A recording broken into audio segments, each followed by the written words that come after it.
I'm Kim Sauer at Electronica in Munich. I'm joined by Claire Saunders. Now, Claire, you obviously have a very successful show business, and the next show is in May, 9th and 10th of May in England. That's coming correct, up. yeah.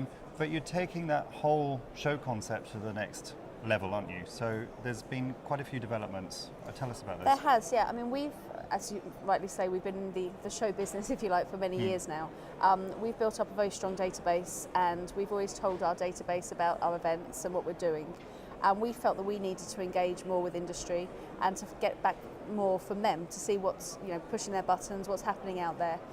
So we decided to launch a website. Now, we have launched a site, and I want to tell you, it's not a magazine. It's an industry hub. So we feel it's something completely unique. It's independent, it's a platform for the electronics industry, and simply it's for everything electronics. So you can send us your news. There's an industry directory on there, so any company can list their details on the industry directory, and that's free of charge. They can enhance their listing for a small fee. There are other ways of engaging. You've got careers, you've got white papers, you've got a technical section. There's also a library and training area. So we feel that it's just a one-stop shop for anybody to visit the site to find out what's going on in electronics. Yeah. But it's emerged out of the show, but it's not necessarily linked to the show. So you Not don't at have to all. be an exhibitor to be part of the hub. You don't know. The show has been rebranded in the UK to What's New in Electronics Live. The website's called What's New in Electronics. So it's people may remember many years ago there was a publication called What's New in Electronics, and it's nice to bring a brand back into the industry. Obviously, with the sort of age group of the industry that we're in, lots of people remember the original publication. But as I say, I have to reiterate, we're not a publication, we're a hub, but we want to tell people about everything that's great about the electronics industry. I mean, I've been around for a while now, and we're very, very passionate about this industry, and all the team that are involved are the same. So, we've got a big history in the industry, and we wanted to give something back and offer a platform to engage. So if you're an exhibitor at our show, and obviously that's still a very key part of our business, if you're an exhibitor at our show, then you will get benefits on the site. Of course, you get priority posting of your news, etc. But they're two very separate entities. But the home of the website for the show is within the What's New in Electronics site, but it's a different section. So from your organisation point of view, do you have a show team, a show department, and now there's the website department?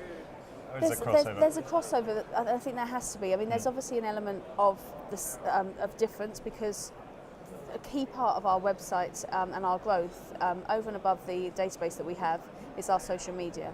So we've got somebody in the office who deals with our social media, and since we launched in July, we had around 3,000 followers to National Electronics Week. What's New in Electronics now is almost at 8,000. I think it's over 8,000 actually if you take in Facebook and LinkedIn.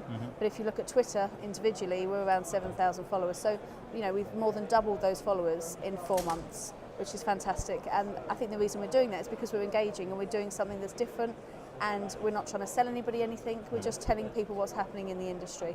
So yes, we've got the social media guys, but again, the feedback we get from them will help us develop the content for the show. So there is going to be a crossover. And on a sales point, I have lots of relationships in the sector, so we can't split our time all the time. So I think it would be silly to in some cases, as you're dealing with the same people. Sure.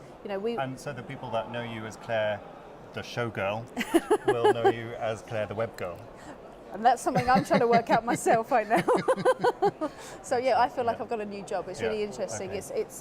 It's an extension of what we do. It's engaging in another way, but it's dealing with the same people. It's just offering another opportunity and another route to market. But it also expands the horizons geographically, I would imagine.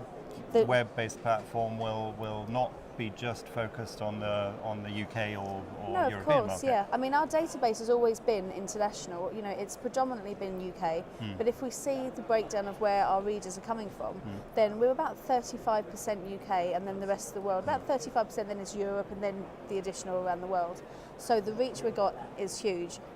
Bearing in mind the messages we were sending to these people before were to come to a UK exhibition And with all the will in the world, I'm never going to have a Productronica or Electronica. So if they're going to travel globally, they're going to go to the biggest shows in the world. Yeah. So we had a very, very small message to send to a very big audience. Now our message is big, and it can relate to every single person we're sending it to and more. Mm-hmm. So from our point of view, what's new in electronics, and we've our website, it's a bit long to type, so we've shortened it down a little bit. So we're www.wnie.co.uk. Okay. And it's a .uk site. But and you mentioned at the beginning that anybody can submit their news, their product-related features yes. and content. So anybody needs to make sure that you are on their distribution list. For sure, 100%. Yeah, and it's simple. It's news@wnie.co.uk. Brilliant. We're getting a lot of news, which is brilliant, because we've always struggled again with the exhibition to try and engage with our guys, because they're always busy and they're not sure what they're going to show at the event. Now we're getting such great engagement with industry. We're scheduling news every day. We're normally scheduling about 10 days in advance.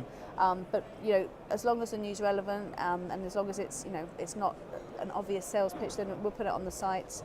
And we get a fantastic hit on our website. Once people are on there, they're on average. If you get a 25,000 hit rate on your site, we're getting around 100,000 open. So it's about 5 pages per visit. So they're liking what they see. Yeah. And we support it with a monthly newsletter, and the newsletter gets about 23 to 24% open rate.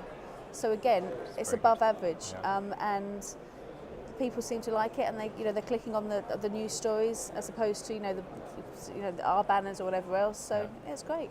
Excellent. Well, great idea. Thank you very much for Thank you very introducing much. that to us, and great talking to you. And you, thanks, Kim. Thank you. Cheers.